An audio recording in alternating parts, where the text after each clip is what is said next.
Penaik tarafan capaian internet serta rangkaian komunikasi di kawasan pedalaman dan luar bandar di Segamat sedang diperluas. Juga memorandum pindaan Seksyen 309 Kanun Kesiksaan yang akan dikemukakan ke Mesyuarat Jemaah Menteri dalam masa terdekat.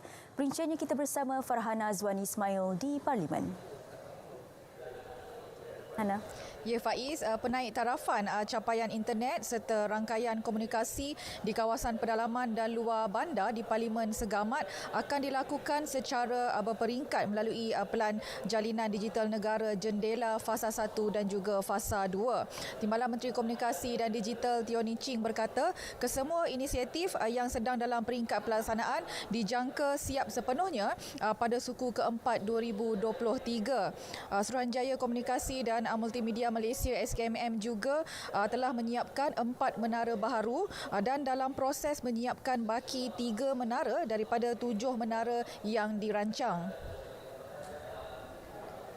Lokasi bagi pembinaan 7 menara baharu di kawasan luar bandar dan bandar di Parlimen Segamat adalah di Kampung Sengkang Lega, Kampung Gelang Cincin, Kampung Krishna Jementa, Kampung Lubuk Kepong, Gemas Baharu, Taman Segamat Jaya dan Buloh Kasab.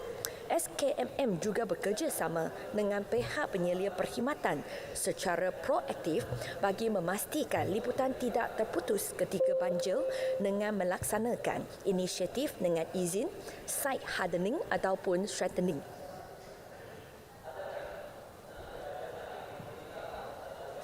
Tambahnya, tapak-tapak stesen pemancar di kawasan bencana dinaik taraf agar ianya tidak terkesan dan sebanyak 104 alat pemancar komunikasi telah siap dinaik taraf kepada teknologi 4G manakala satu lagi dalam peringkat pelaksanaan. Baik, Dewan turut dimaklumkan bahawa memorandum pindaan Seksyen 309 Kanun Kesiksaan akan dikemukakan ke Mesyuarat Jemaah Menteri dalam masa terdekat. Seksyen sedia ada memperuntukkan hukuman jenayah terhadap individu cuba membunuh diri akan dipinda supaya ia lebih relevan dan seiring dengan perkembangan semasa. Kerajaan melalui Jabatan Peguam Negara telah menjalankan kajian secara mendalam berkaitan kesalahan percubaan membunuh diri di bawah Seksyen 309 Kanun Kesiksaan dan cadangan pemansuhan undang-undang ini. Kajian ini telah meneliti pendekatan yang diambil di beberapa negara bagi menilai justifikasi dan implikasi pelaksanaannya dari segi perundangan. Susulan kajian tersebut, kerajaan sedang memuktamadkan ketetapan dasar dan juga beberapa rang undang-undang yang berkaitan dalam usaha ini. Beliau juga memaklumkan 10 mesyuarat libat urus dengan beberapa pihak berkepentingan telah diadakan bagi meneliti dan menyelesaikan perkara perundangan yang berbangkit. Baik, kementerian-kementerian kini tidak lagi bekerja secara berasingan dalam menstruktur semula pendidikan latihan teknikal dan vocational TVET.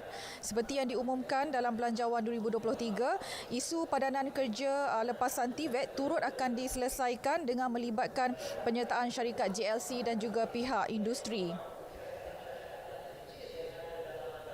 Pendekatan lama di mana kementerian masing-masing bekerja secara silo atau berasingan untuk menguruskan institusi-institusi TVET tidak lagi relevan dan memadai. Adalah dicadangkan untuk syarikat-syarikat GLC atau swasta terpilih mengambil alih pengurusan sebahagian institusi TVET supaya latihan dan pendidikan institusi tersebut memenuhi keperluan industri dan meningkatkan employability pelajar TVET. Beliau menjawab pertanyaan Wakil Gombak Datuk Seri Amiruddin Syari mengenai langkah mengatasi kelompongan pekerja dalam industri. Baik, Kementerian Pertahanan sedang melaksana penambahbaikan ke atas faedah hilang upaya bagi anggota Tentera Malaysia ATM. Timbalan Menteri Pertahanan Adli Zahari berkata penambahbaikan itu mengambil kira pengorbanan yang telah dilakukan mereka semasa dalam perkhidmatan dan juga peningkatan kos sara hidup semasa. Beliau yang menjawab pertanyaan Wakil Keterih Datuk Khair Muhammad Noor memaklumkan kertas cadangan perkara itu sedang diperhalusi dan akan dikemukakan kepada agensi pusat bagi mendapatkan persetujuan berhubung implikasi keuangan.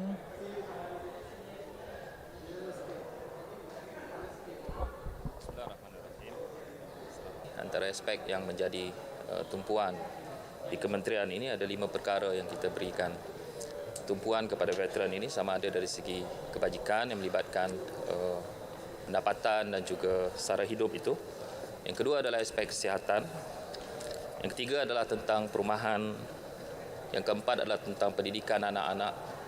Yang terakhir yang sekarang ini menjadi tumpuan kita adalah bagaimana kita boleh memperkasakan ekonomi veteran itu sendiri yang kita sebut sebagai empowerment. Sekian perkembangan dari Parlimen. Kembali bersama Faiz Syahira untuk berita selanjutnya.